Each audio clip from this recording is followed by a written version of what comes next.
not many people know our story, and so I just figured I would testify to that.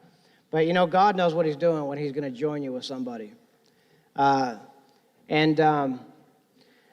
Going way back when I was in prison, a man randomly came up to me, and he said to me, "Your wife is going to be Hawaiian." Literally, I'm not joking. And sure enough, my wife is Hawaiian. But anyways, just randomly came up to me, and I didn't think too much of it, And then, lo and behold, as I got out and started, I was in a recovery home, and as I was getting life in order, I had been praying for a wife, and, because it's not good for man to be alone. That's what the Bible says. And so anyhow, long story short, I came up to OROVILLE, and when I came up to OROVILLE, I was visiting a friend, and he was at his wedding. And at this wedding, I was in the fellowship hall. If you've ever been into OROVILLE, they have a kitchen area and a fellowship area.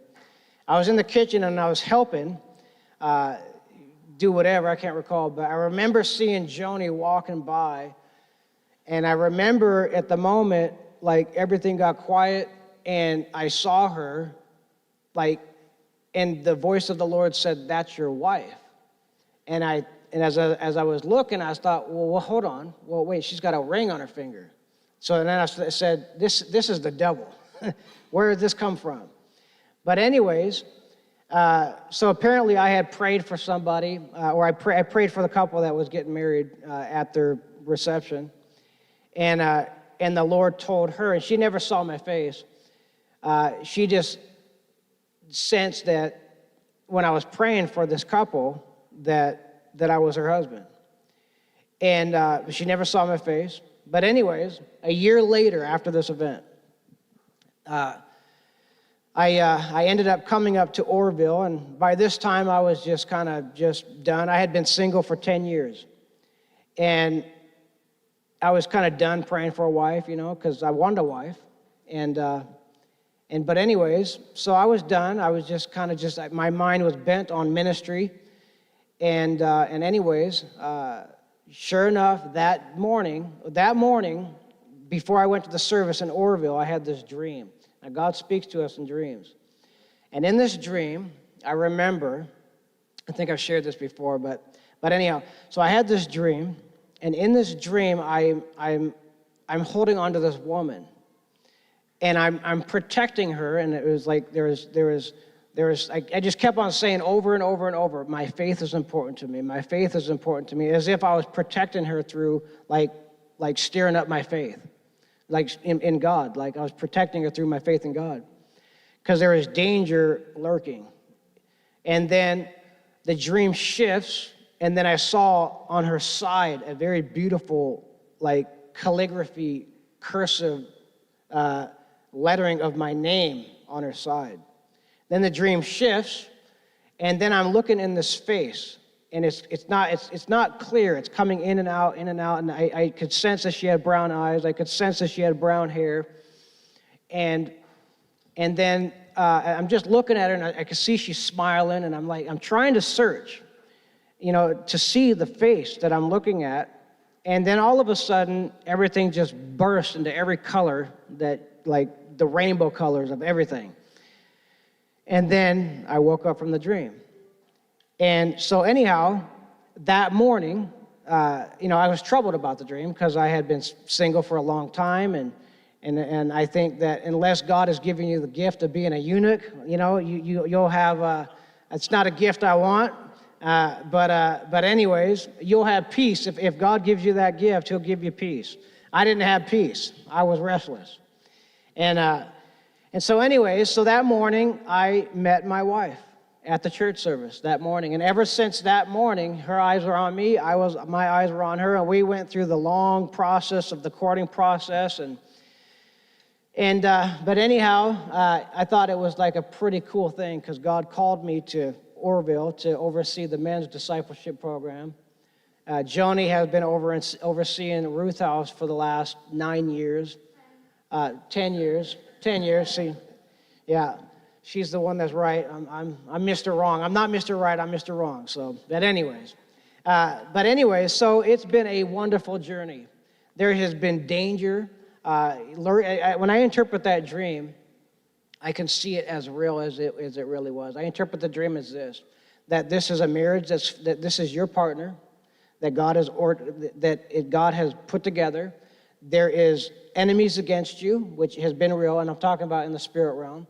That has been real. I have had to protect this marriage through my faith, as well as her, as going hand in hand. Because sometimes I'm weak, she's strong. Sometimes she's strong, I'm weak, et cetera, et cetera. It goes both ways. And but in the discovery of her, I'm just going to say this, and hopefully I'm not puffing her too much up. But in the discovery of her, in the interpretation of this dream, as I have found more and more about her, I have found more and more the reason why God put her in my life. That's the truth. And so it's been blessed. It's been beautiful. We've been in ministry for about 11 years, 10 years, something of that sort. And but anyways, Joni, will you come up?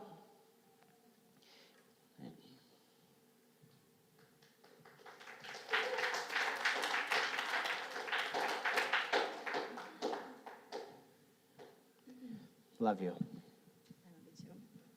I literally wanted him to just talk for a second because he scheduled me to preach. Dude. He scheduled me to preach when Carlos is in Oroville, and I'm like, so who's my sound guy? So I'm the sound guy, and whatever. Anyway, I just was like, can you just talk for a second so I can make sure everything's right before I go up there and not tell a story? But it's kind of cool that you would tell that story, because I'm going to preach out of the book of Ruth. So if you want to turn there. Anyway, I'm not going to say why, but we'll just go here. So, short little book, but powerful.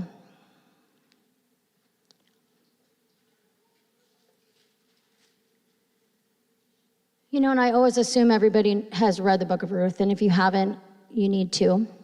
I'm not going to read the whole thing, but I want to just touch up on things. So there are three main characters that I'm going to talk about, and three of them went through a tragedy, and all three of them had different response to what happened. And so that's what I'm going to focus on. The title is Ruth, but I wish I didn't title it that, but I couldn't think of what to say. So it's titled Ruth, and maybe I'll change it later, but all right, I'm going to pray.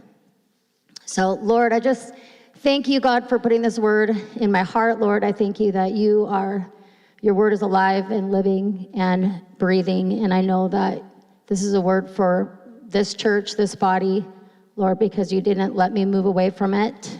And so, Lord, I just ask that you would move me out of the way and let the true teacher and preacher come. And I just pray, Lord God, that people would be ministered to in Jesus' name. Okay, so there are three characters I'm going to talk about, and one of is Orpah, and the other is Naomi, and the last one is Ruth. So as you guys know, please tell me if you haven't, raise your hand if you haven't read this story. I'm not too embarrassed. Oh, really? Wow, really? Okay. So basically, it starts out in a famine, and there is a woman named Naomi, and she's married to Elimelech. What's his name? I didn't want to say his name because it's so weird.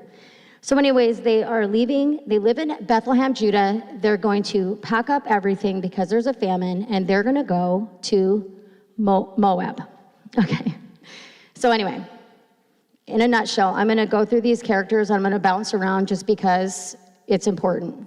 So what ends up happening is her husband dies, and then her sons die, and then she's left with the two daughter-in-laws that are Moabites.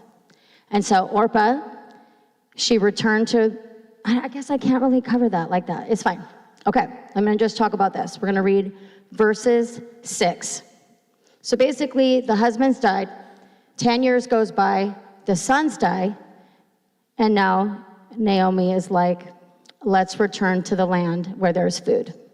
So it doesn't say there was a famine in Moab, but I'm just believing that there wasn't subsistence because she's literally like, oh, I hear that there's food in Bethlehem. So it says this in verse 6. Then she arose with her daughters-in-law that she might return to the land of Moab.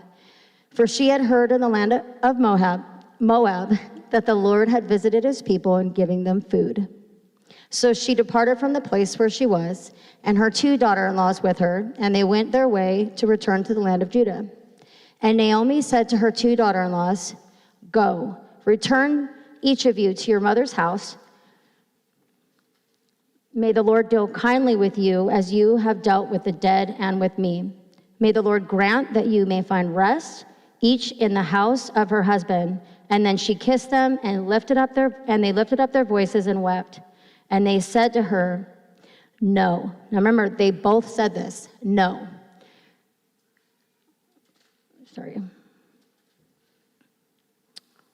Where did it go? No. But we will surely return with you to your people. But Naomi said this, Return, my daughters, why should you go with me? Have I yet sons in my womb that they may be your husbands?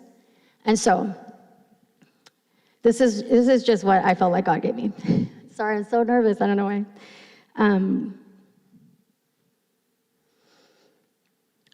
Return, my daughters, go, for I am too old to have a husband.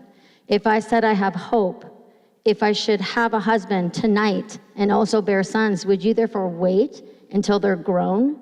Would you therefore refrain from marrying? No, my daughters, for it is harder for me than for you. For the hand of the Lord has gone forth against me. And this is what happened with Orpah. And they lifted up their voices and wept again. And Orpah kissed her mother-in-law, but Ruth clung to her. So Orpah, I feel like Orpah didn't want to leave. She didn't want to leave Naomi. It probably sounded pretty exciting that there was a Lord that is visiting the people and giving bread. And here's Orpah, no, I want to go. I want to go with you. But once Naomi brought up the fact that you may not get married, you may not have children, you may not have hope, because if you come, remember, she's hopeless. Naomi's saying, I have no hope. So if you come with me, it may end up with nothing. Well, that's when Orpah is crying, and she says, see ya. So she returned to her gods. She returned to what was familiar, and you never hear about Naomi again. So Naomi, as you go on to read the story, she returned bitter. She returned back to the Lord bitter. And we'll get back to that. And Ruth clung to Naomi. She left her old life. She left everything that was familiar. And she said, I will not leave you. This is what she said. Ruth said, do not urge me to leave you or turn back from following you. For where you go, I will go. And where you lodge, I will lodge. Your people shall be my people, and your God, my God. Where you die, I will die, and there I'll be buried. Thus may the Lord do to me, and worse, if anything but death parts you from you and me. And when she saw, so Naomi, when she saw that she was determined to go with her, she said no more to her. So they both go to Bethlehem, and it basically says that, this is cool. It says the city was stirred. So Naomi, when she left, and I'll just read it. It says, the city was stirred because of them, and the women of the town said, is this Naomi? And she said, do not call me Naomi, call me Mara, for the Almighty has dealt very, very bitterly with me. I went out full, but the Lord has brought me back empty.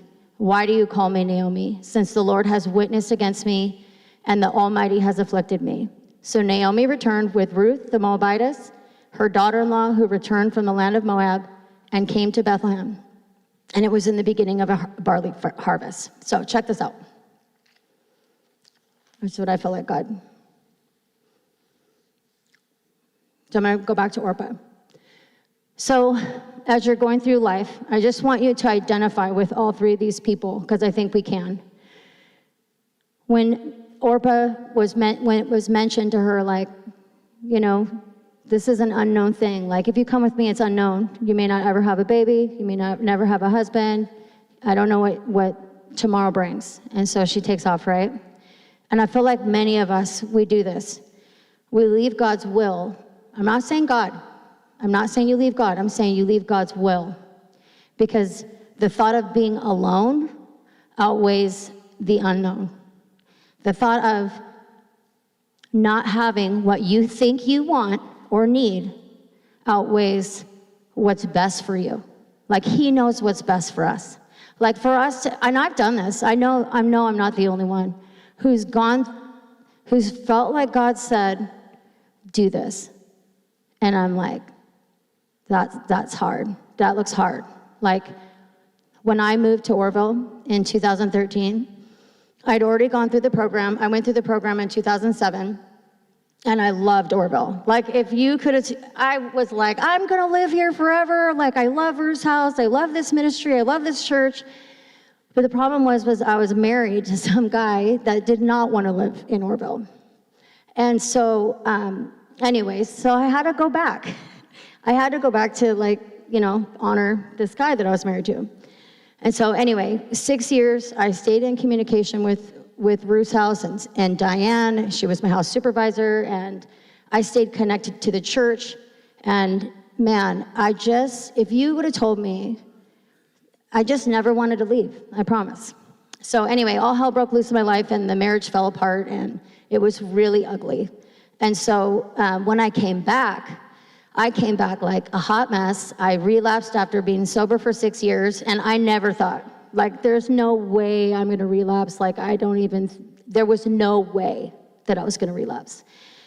But circumstances just got uglier and uglier, and as they unfolded, and I found out the truth of who I was really married to, and it was, like I said, it was super sick and ugly, that I just thought, my heart became so bitter towards God that I actually started saying things like, I said to the Lord, I wish you would have let me die with a needle in my arm than to let me go back to this man so that he would ruin my life.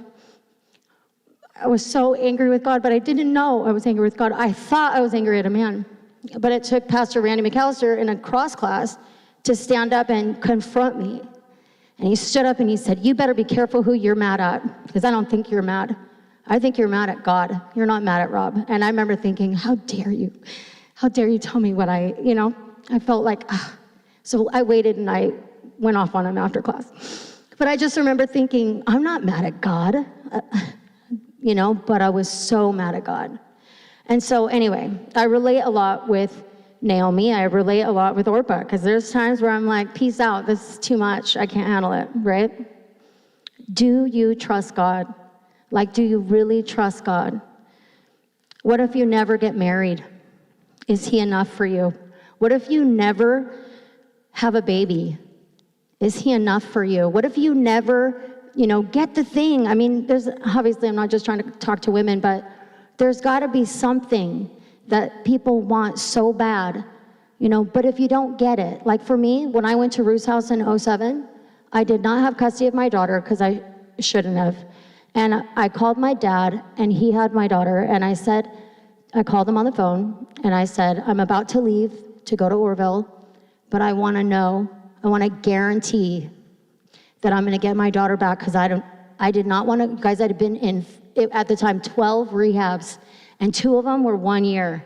And I thought, I am not going to another 1-year program, dude. This is stupid. But I wanted to guarantee that I was going to get my daughter back after I finished. And he's like, of course you are. And so when I went to Ruth's house, probably 3 days in, I decided to commit my life to Jesus. And when I got on my knees and I was worshiping God, I said to him, if I never get my daughter back, I will serve you. And I meant it. I wasn't doing it no longer for my daughter, So anyway, okay. We think we need stuff to be happy, to be full. And so I'm going to push over to Naomi. She says this in verse 21. I went out full, but the Lord has brought me back empty. So I looked up really what that word full means. It doesn't mean she was full of like good stuff. Like, it's not like she had a bunch of money, or it's not that kind of full. She was full because she had a husband and 2 kids, 2 boys. And it was like pretty cool that she had 2 boys because they're gonna carry on, the name. And it was a good thing to have boys back in this day. So she wasn't even thinking about her estates. They were prestige. I mean, look at this, you guys. When Naomi came back, this has been years. Can you imagine leaving for 10 years and coming back and it stirring up a town? She was well known. They were well known. They had estates. They had stuff. And so you're not talking about just some lady who moved out of town and then came back and no one. If I left here and 10 years later I came back, I wouldn't know nobody. You know what I mean? This woman, knew the town. That's crazy to me. So it says that anyways, back to this, sorry. She left full and returned empty. I was thinking about this. Sometimes we hear, there's a famine, and you think of your own famine. Sometimes we hear, this is gonna be hard, and what do? No, thank you. No, thank you, I'm not signing up for that. This sounds stupid, but we're like the nursery. Or hey, I want you to help in children's church. It's not my call, or I don't really want to, right? It's gonna be hard. Is it inconvenient? Yes. Do we have a need? Yes. I know that I'm likening it to that, and I'm not trying to pitch children's church, but we do need help. But anyway, I'm just saying. I'm gonna pause on that. I am gonna say this about children's church. We want to help the homeless, and we want to help people who are hurting and on the streets or in jail. We want to do jail ministry, and I'm all about it. I will go out in the street, I will feed you, I will give you the coat off my back. But if we won't care for the kids that are in our homes and in our building, we can reach them. I had this, I went to we did prison ministry, which I'd never done anything like it in my life, and it was so cool. And I remember telling Cindy, I want to do prison ministry, this is so cool. And she was like, yeah, this is great, blah, blah, blah. Well, then I felt like that night I was laying in bed and I felt like the Lord was like, well, what about the jail, And I was like, yeah, I could do jail ministry and I could reach them before they do the big, huge crimes where they end up in prison. And then I felt the tug, well, what about youth? And I was like, youth. And then he was like, what about children's church, what about these kids that, you guys, we could get a kid in there that doesn't know anything about God, but you're the only light that they see, And so why not reach them before they end up being hardcore teenagers that don't care about anything, before they reach the jails, before they reach the prisons or the park, just saying. So anyway, just a little plug. Okay, so I kind of just was really thinking about this. So I know it kind of seems weird that I wanted to bring this up, but when I came back after I relapsed, 6 years clean, don't recommend it. I know I said that before. I don't recommend relapsing after being clean for 6 years. It's terrible. So anyways, I come back to OROVILLE. Remember how I told you I loved OROVILLE and I wanted to my whole life, I would have moved everything. I even was trying to talk to my daughter and hey, we need to live here. You have great friends. Isn't this great? And she was like, this is a true story. I'm holding her hand and we're walking down the street and I'm like, I had her in OROVILLE for a whole month because I thought, if I can get her to fall in love with OROVILLE, then I'm solid. And so she'd been there for a whole month and she met really cool people and it was so fun and summer and lakes. And then I'm like, hey, so what do you think if we stay in OROVILLE? And she was holding my hand and she must have been I want to say she was 8, but I'm not sure. We're holding hands like this, and I said, how about we move to OROVILLE? And she ripped her hand out of my hand. And I looked at her and she said, I don't want to live with you. And it just broke my heart. But it's been in and out, living with my mom, living with me, living with my mom. And it was just this relationship that was not good. She goes, not just you. I don't want to live with just you. And I was like, okay. So I just really felt like I needed to go home. So anyways, fast forward it. And like I said, it was really ugly, and I won't go into details just because that's not even what I'm preaching about. But when I came back, I brought her and Scott was 18 months old, and Kella was almost, I want to say 13, but it could have been 14. But anyway, I did not want to be there. I did not want to be in Orville. I did not want to live in Orville. I did not want to go back into Ruth's house at all. And so I got a little mint green house, and I was going to rent it, and I was going to just try to stay clean and do my own thing. And I just felt like God kept saying, go to Ruth's house. But man, you guys, I was like, I'm going to do this. No, I'm going to try this. I'm going to try this. So I got a job at the bakery, and I was doing really good. And then that wasn't that wasn't filling my cup or whatever. And so then I was like, oh, I'll open up a thrift store, and I'll call it the Cornerstone. And that was not filling my cup. I just felt emptier and emptier and emptier. And I just felt like, what is going on? So anyway, pastor kept suggesting Ruth's house. And I kept thinking, it's my job. My job is my problem. Or my apartment where I'm living, that's my problem. Or my kids, she's my problem. Or, I can't do this. I just kept blaming everything.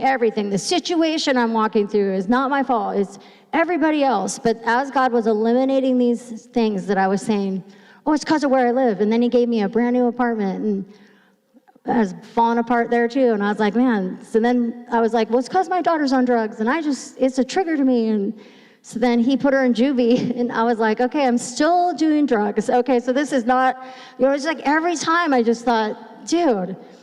And finally I was left by myself. Like I had friends that didn't want to hang out with me anymore because I was just a hot mess. And I remember, I think I've said this before, but there was this lady named Melissa who, I didn't even really know her that much, but I knew that she'd been in Ruth's house too, and she was a leader in our church. And I remember thinking, she was like, I want to come and be your roommate. And I was like, oh, that would be so great. That would be wonderful. And I just had moved in to my apartment. I didn't have furniture, and I was just sitting on the floor getting high. It was so stupid. But then I was like, I got to get this out of my system because my new roommate's moving in, and she's going to help me stay sober. And so anyway, she moved in, and she stayed like 2 days. And she literally looked at me and said, I can't do this. And I'm like, okay. And she said, this is not Ruth's House of Hope, and I am not Cindy McAllister. And I was like, she's like, and I'm not your answer. And I just thought, oh, can we try? Can we just try? And she's like, no. And so I literally was left with, I'm the problem. It's me. So the other thing that I was thinking about, obviously I ended up going into Ruth's house. I was thinking about Katrina, and I asked her if I could share this just because it's super funny. Katrina Welfare, we are actually going to have her come and share her testimony because it's just powerful. But when I went into Ruth's house, she was going to come into Ruth's house. I remember this. And we're sitting in cross class, and we're all trying to talk her into coming into Ruth's house. And she was just like, no, I think I'm going to go back to California, and it's going to be fine, But she told us later, I really feel like God wants me to go to Ruth's house, but I just really feel like I'm just not ready. And so anyway, she jumped on a bus, and I think she called us, and it was the week later, and we were in cross class, and she's like, you would not believe this, but God, my whole bus broke down. It's like, God really doesn't want me to go to California, and we're thinking she's going to come back, but she still went. And man, it was just this crazy, she came back eventually, and I'll finish with her story later, but it's funny because God will try to stop you, but he's such a gentleman. He's going to let you go the way that you want to go, but he'll give you hints as you're going that this is not the way that he wants you to go. He gives you huge hints if you'll open your eyes. And so let's go back to this.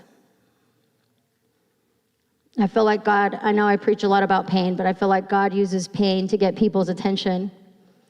And I really feel like maybe he used a famine in Bethlehem to show Amalek and Naomi where their heart really was, which wasn't on God. It wasn't on the things of God. I wonder how many lives they affected by leaving when they were prestige people. They had estates. They probably could have helped a lot of people, but instead they were like, let's go to Moab, because they were so full. So, how do you respond when trials hit? I feel like I have all kinds of personalities, I guess, and I respond differently every time. But think about this. Do you run to the Lord and let him be your answer? Or do you go where there are options? And I felt like that's what Moab was for them, was options. When Amalek, what's his name? Yep, okay. When he died, that was not painful enough for her. She stayed another 10 years. And when her sons died, it was just like it was over. She felt like there was no hope. 10 years she died. Her husband died. In 10 years she stayed. So I feel like this. I feel like this is true for me, and I don't know if this is true for everybody else, but we get to choose how close we walk with God. Like, there are people in this room that are saved, and I know it. And I'm not saying I know you're not walking close with God. I'm not saying that. I'm talking about me. There are seasons in my life where I'm under the shadow of his wing, and I know it. And there are times when I'm distracted, or I'm over here and I see him, and I know he's in my life, and I know he's working on my heart, but I'm like distracted, you know? It's stupid, but I feel like the Lord is so good that he'll allow you to feel empty. He will allow you to feel lonely. He'll allow you to feel these things because he's the only answer. I promise you, listen, I've been married to a terrible man, and I've been married to a man of God. And I can tell you, I still need God. I need him. Like, Brian is not my answer. He's never going to be able to. In fact, there are things going on the inside of my brain. He could tell me every day, like, hey, you're believing lies, but only God can take and remove the lie and then set me straight. Like, Brian's not here to set me straight. I promise. Like, he's here to, in fact, I feel like marriage is mainly about, like, letting me see myself more. And same with kids. You'll see yourself quickly if you have kids and a husband or a wife. Okay, so let's talk about Ruth. So, Orpah left to find a life and to make something of herself, right? Naomi couldn't face herself, and Ruth lost herself over and over and over again. So we're going to read verses 14 through 19. Okay.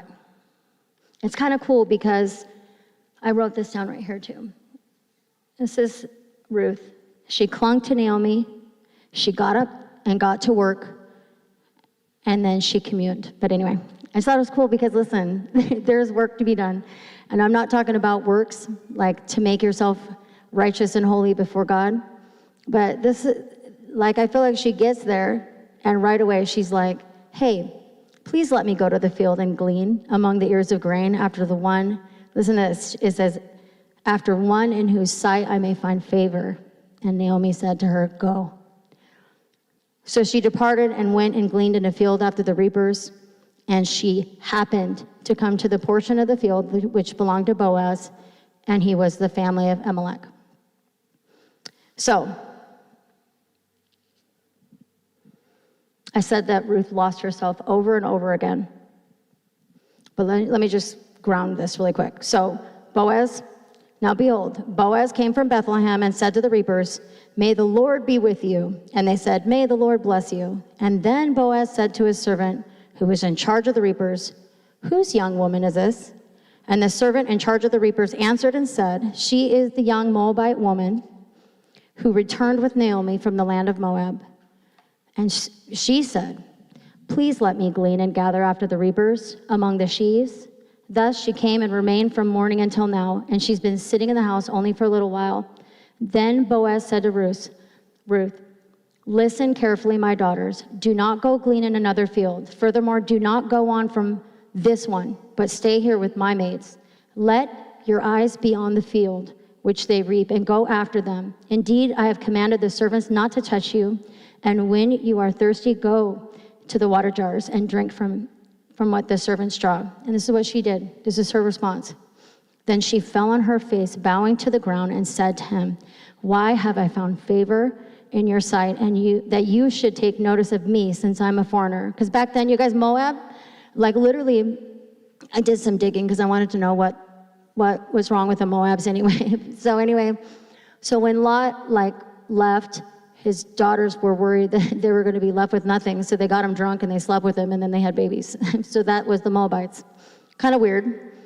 So, no, sorry, I thought you'd want to know, like, the history of that, because, like, they were considered like, not just foreigners, but they were kind of like a dirty bunch of people, right? So, but here she found favor.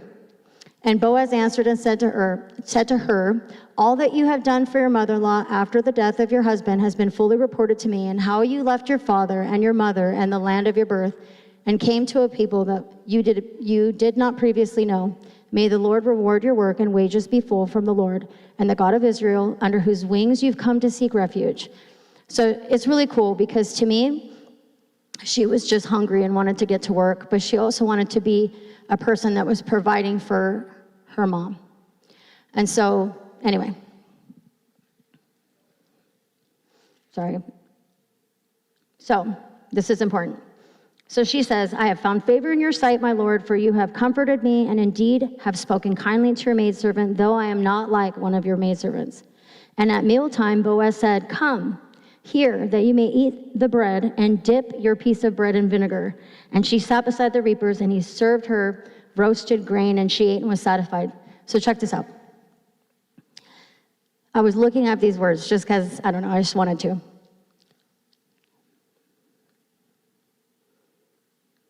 I just wrote weird things. That's just passing through it. Okay. I'm going to go back to the part where she says, the favor. She was looking for favor. She wasn't even after the grain. She didn't care about getting dirty. She was after the favor. And who is the one who favors? Is God. There's only one who has favor. Favor is divine grace. It's God's approval. It's not earned, but it's received through faith. It is unmerited favor that God shows us, right? So Ruth's identity was a Moabitess, but Ruth lost her identity, and she picked up his identity. And so anyway, I'm going to go back to this communing part. Because in Exodus 25:22, and I want to read it because it's so cool. It talks about the mercy seat. And if you read this, it's just all about the Ark of the Covenant. It tells you about their cherubim and how they're looking down at the mercy seat. And so anyways, you get down here in verse 22, and it says this. It's talking about the mercy seat. It says, and there I will meet with you, and from above the mercy seat, from in between the cherubim, which are upon the ark of the testimony, I will speak to you all that I will give you in commandment for the sons of Israel. I was really thinking about this, mainly because we need mercy. And I'm telling you what mercy actually means. It means to cover. It actually means, I looked this up. It's powerful to me. It means to cover up, to wipe out. It literally means to atone for your offenses and your sins. We need this. We need this. We need mercy. And then in Revelations 3:20, God says to us, sup with me, dine with me, and I dine with you. I want to go to that too. Hold up.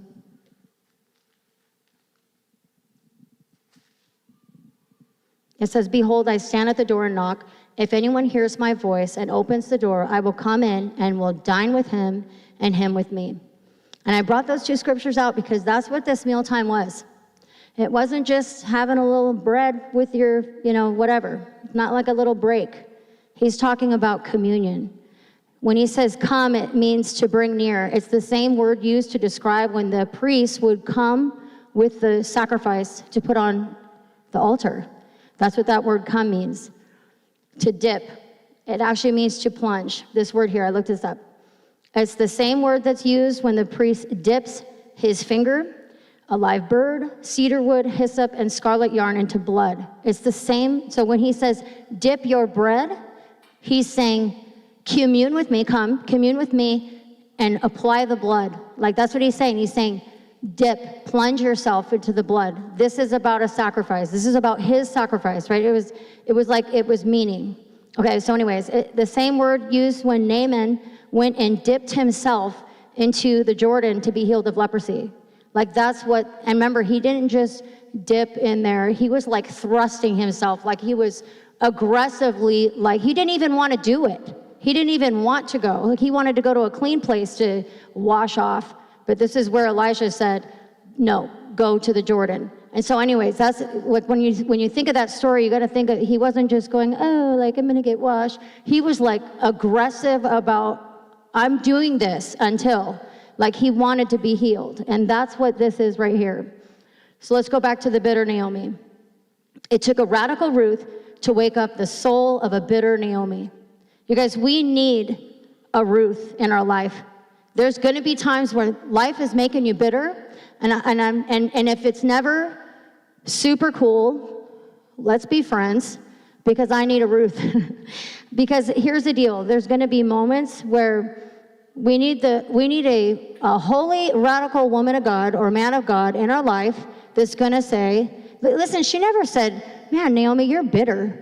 No, what did she do? She said, I'm going to provide for Naomi. I'm going to go to the field because she can't, and I'm going to go and find favor from the one, and I'm going to come back and I'm going to give to Naomi. She never was like, why are you so mad? You know, never. And I just really felt like God was like showing me that Naomi went from bitter to a woman that was filled with discernment, direction, revelation, wisdom, right? She was the one that, if you read the story, which you guys should, literally when she comes back and she's like, check out what I gleaned today. And Naomi's like, whoa, like, where did you go? You know? And she's like, I just happened to go to Boaz's field and look what he gave me. Because you guys, if you go back and read the story, he basically tells the reapers, let her have some good stuff. Don't just let her, because when you're talking gleaners, you guys, so if I was a gleaner, basically after everybody harvests the good stuff, here comes the poor lady who's going to glean, and I'm going to pick up what's left over. But he's like, don't you dare just leave her what's left over. I want you to leave her good stuff, and don't even leave it up there. I want you to take the good stuff and lay it down for her, so that when she goes, she doesn't have to reach high, because like you're going to bless this chick, right? I mean, it was so cool, right? I'm going to tell you something, too, about this guy, Boaz. He didn't think, oh, man, I'm going to get a bride out of this. No. He was like, man, this is a woman of God. Look at what she did for Naomi. She left everything. This Moabite lady doesn't know anything that's going on over here, and she just left everything, and she came, and she, like, wants Jesus. You know what I mean? So he didn't think, oh, I'm doing this because maybe that young woman is going to marry me. No, he was like, hey, I see a call on this woman's life, and I see like that she has an anointing, and I'm going to like bless her, and you're all going to bless her too. And I'm telling you, this is like a powerful little story. So I feel like I want to plug in here, though, that God cares who you hang out with. He cares. And if you think he doesn't, you're wrong. God, I'm not saying, though, that you leave your bitter people alone, because Ruth didn't. But she didn't hang out with her either. She went to work. And I'm saying this because there's some people that are like, well, I just feel bad and I don't want them to be out of my life. Keep them in your life, but get to work. Keep your eyes on the field. That's what he said. Someone said to her. I think it was Boaz. Okay, anyways. Keep your eyes on the field. You know, and the truth is we can be pulled down. We can be pulled down. We can have this person go, but I don't want to go out. I just want to sit at home and be self-pity, you know. But you can say, hey, I don't want to sit at your house and be self-pity. Let's go do something. Or I don't know. But God cares about who you're hanging out with. I'm not saying go break up with all your best friends that are drying, you know, sucking you dry. But I am saying don't stay so long. I don't know. Anyways, because Naomi needed Ruth. Naomi needed Ruth. Can you imagine if Naomi didn't have Ruth come? That would have sucked. She would have gone back and been like, oh, I'm Mara. I'm not Naomi anymore. You know, it's like self-pity. Who's been there? I'm like the queen of self-pity. Nothing's ever going to work out. You know, it's so, what a drag. I don't want to be around myself sometimes. Okay. So I'm just saying, like, you can identify with all these people. So Naomi may have been bitter, but she returned bitter. That's the thing. She could have been so bitter that she's like, I'm just going to die in Moab. But she was like, I'm going to go back to where there's bread. I'm going to go back to where God is, and he's giving of himself over here. I'm going to go bitter. Like, and you know what? There's going to be times you're going to be like, I don't feel like going to church. I'm in a bad mood, or man, I'm just tired and it's been a long week. Go anyway. Go tired, go bitter, go grumpy. Just go, you know? So I just really wanted to point that out, because here's the deal. In her eyes, she was empty and dead. She was empty and dead.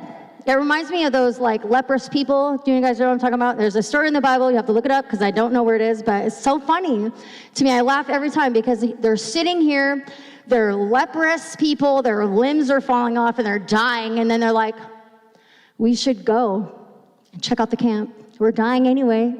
And so they drug their dying bodies down to the camp, and this is what God did. This is crazy. So, like if I'm dying and I'm walking, have you ever heard an old person walk? And I'm not being mean to old people, I'm getting there. They're quiet, but my teenage boy's like down the hall, and I'm like, everybody's sleeping, and he's like, just going to get a glass of water, and I'm like, okay, so like as you get older, you kind of walk quieter, I guess. So here are these leprous people, lives falling apart, and God causes the camp. These are soldiers, warriors, like killing people, right? They heard the sound of like massive people, and they ran. They ran away. They're like, oh my gosh, we're gonna die. It's probably these powerful people that are gonna kill us. So they took off, and these 3 lepers were like, nobody's here. And they started going into the camp and eating all the food. And then they were like, dude, we should probably tell people about this, because this is a blessing. And so they went and they got the whole town, and then they got all the stuff. I mean, think about that. What God can do if you just go, right? Anyway, so I thought this was kind of gross, but I do want to say this. So I'm sorry, it is gross, but Naomi, she may have been bitter, but she returned bitter. She was dead. Yep, she was with a faith-filled companion.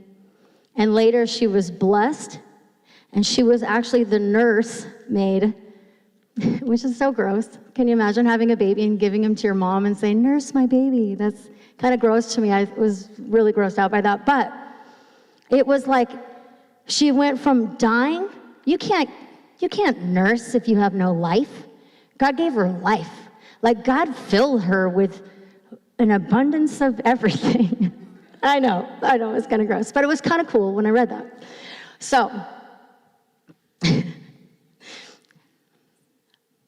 you may have people in your life that it would be easy to judge. I don't know why I wrote that. Like, I could do that better. Here's the deal. Like, Ruth honored Naomi, even though she was bitter.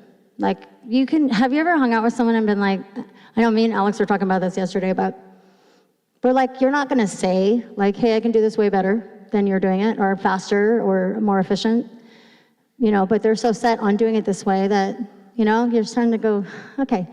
But Naomi was like dead, and Ruth was like, I got you, right? So we may look at someone too who's going through some trial and be like, I know people did this to me, because I went through some trials about 6 years ago, and people were like, could you just get over it? And I'm like, I'm trying so hard, but I know. I got around a couple of people, and they were like, have you ever been around someone, and you're like, dude, that was a long time ago. Can you move on? Can you forgive yourself? Okay, you need to. So I feel like God wants to use Ruth to be faithful. She kept her eyes on the field. He may want to use a quiet faith. That's what she had. She wasn't like, I'm going to go and provide for you, Naomi. She just said, hey, can I go glean? Oh, cool, bye. And she went. And then she brought back like so much substance. Maybe it was that grain that caused Naomi to flourish, I guess. Anyways, I'll get away from that. All right. Something awakened in Naomi, because this is what happened.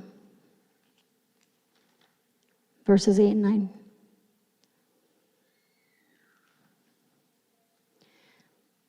No, that's not where it is. Anyways, basically something awoke in Naomi, and now all of a sudden she's like, this is what I want you to do.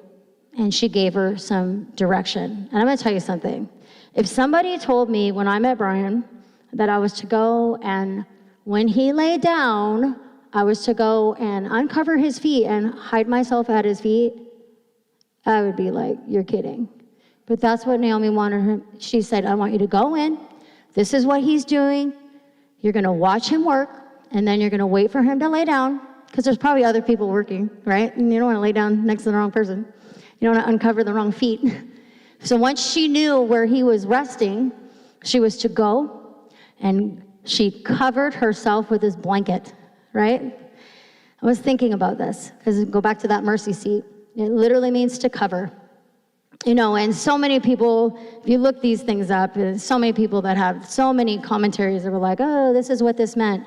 But I'm going to tell you what I read out of this book. If I can find it. Sorry, you guys.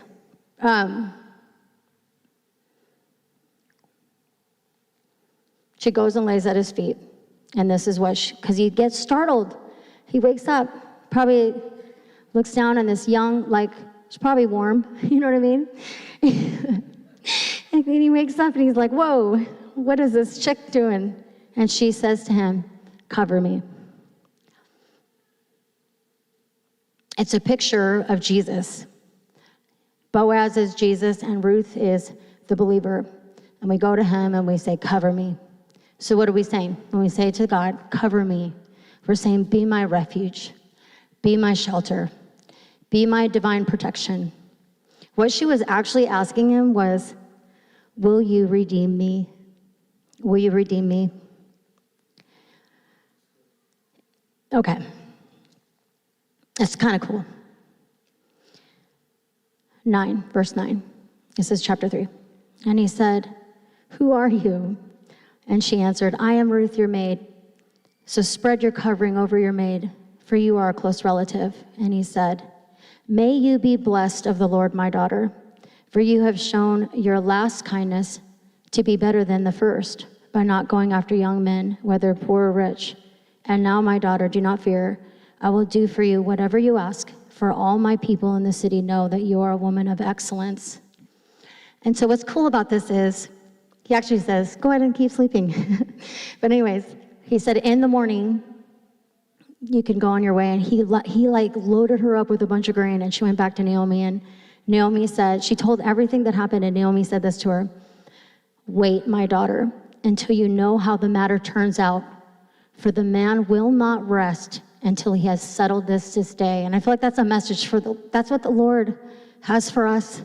He will not rest, you know what I mean, until this matter, like whatever you're going through, like God knows exactly what you need. Like he is your answer. Like he is your Boaz. He says, I will redeem you. I will cover you. Essentially, Ruth was begging him, be my husband. And you remember how I brought up how like, he didn't know, like he was shocked when he found out. I mean, think of that response. Like, he's like, whoa, wow. Like, you want to marry me? You could marry anybody, you know? And so anyways, this is crazy. And if Orpah would have come along, she would have also been taken care of. And I've never seen this before, but he ends up going, there's another kinsman redeemer that's closer in relation, and he goes to the back then they go to the gate, and he goes to the gate and he says, hey, you're the kinsman redeemer. But he says this is how he brought it up. It was kind of cool, is he said, hey, there's this estate that Naomi needs to sell. Do you want it? You're the closest kinsman redeemer. Because if you don't want it, I'll take it. And he's like, oh, no, I want it. I want that estate. And he's like, oh, that's great. So with the estate, you get Naomi, and you get the Moabitess woman named Ruth. You got to have her. And he's like, oh, I can't have her. You know, she's a Moabite. Like he basically said, and I can read it if you want to, basically said, I have my own inheritance. I have my own, like everything's in jeopardy if I marry a Moabite. Like, I can't do that. So they do this thing where you take off your shoe and give it to them and spit in their face, or no? You know, spit. It's weird. The weird Bible stuff, somebody gets spit on. But anyways, maybe not in this case, but I read it. Anyway. So anyways, he gives him his shoe, and in front of everybody, he says to the elders and the people at the gate, you are witnesses today that I have bought from the hand of Naomi all that belonged to Elimelech and all that belonged to Chilion and Mahlon. Those are the husbands, you guys. He mentioned Orpah's husband. But if Orpah was there, she would have got everything that Ruth got. That's crazy. So what would happen if you just go? You never know. I'm not promising you estates and husbands and money and grain or anything, but I'm saying this. What God has for you is so much better than what you can come up with yourself. I promise. And what God has, I mean, can you even imagine? Do you think Ruth actually thought, like, I think she was a millionaire now. So then this is what the elder said about her. I thought this is cool. May the Lord make the woman who is coming into your home like Rachel and Leah, both of whom built the house of Israel. That's what he said. That's crazy. So it also, says up some other things, but I love this. So Boaz took Ruth, and she became his wife, and he went in her, and the Lord enabled her to conceive, and she gave birth to a son. And this is what they said about Naomi. And the women said to Naomi, "Blessed is the Lord who has not left you without a redeemer today, and may his name become famous in Israel. May he also be to you a restorer of life and a sustainer of your old age, for your daughter-in-law who loves you and is better than 7 sons." That's what they said to her. I mean, I'm not saying it was a disgrace to have a girl, but it was a big deal to have a boy. And they said that Ruth was better than 7 sons. That's amazing. So anyways, it goes on to say that she became the nursemaid. So anyways, this is cool. They gave birth to Obed, who also born Jesse and then David. So here's this Moabite woman who should have got nothing. This is us, you guys. You are Ruth. You should get nothing. But God adopts you. You're covered by him, and now you're living in him. And if that is true, which I hope everyone in this room is saved or wants to get saved, because this is so good, you are now no longer a Moab. You are his. You belong to God. And that means that everything that Jesus has belongs to you and is accessible. Okay. So I want to tell you, I was going to just end with how Katrina ended. I just think Katrina reminds me so much of Ruth because, she came back. She left bitter, or she came back bitter, actually. She was terrible. She was one of my hardest students, actually. I mean, I've had hard students, but there was just something. You guys, when you go back out and you think, like, it's going to be fine, I'm going to be fine, I'm just not going to do this anymore, I'm just going to do this, or I've got it taken care of, I'm going to be fine. It is 7 times worse, and I promise you, when she came back, it was like unrecognizable who she was. She was so angry. She had so much anger, and I'm not going to share too much of her testimony because she is coming to share her testimony on a Wednesday night, and when she does, I'll let you guys know because you want to be here.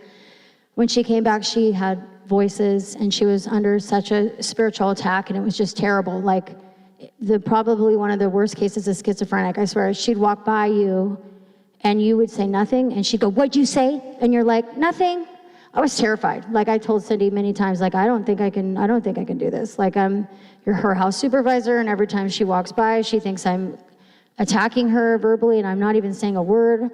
Like, she would be coming, and I'd go the other way. It was terrible. But today, she is probably more sound-minded than anyone she has a sound mind.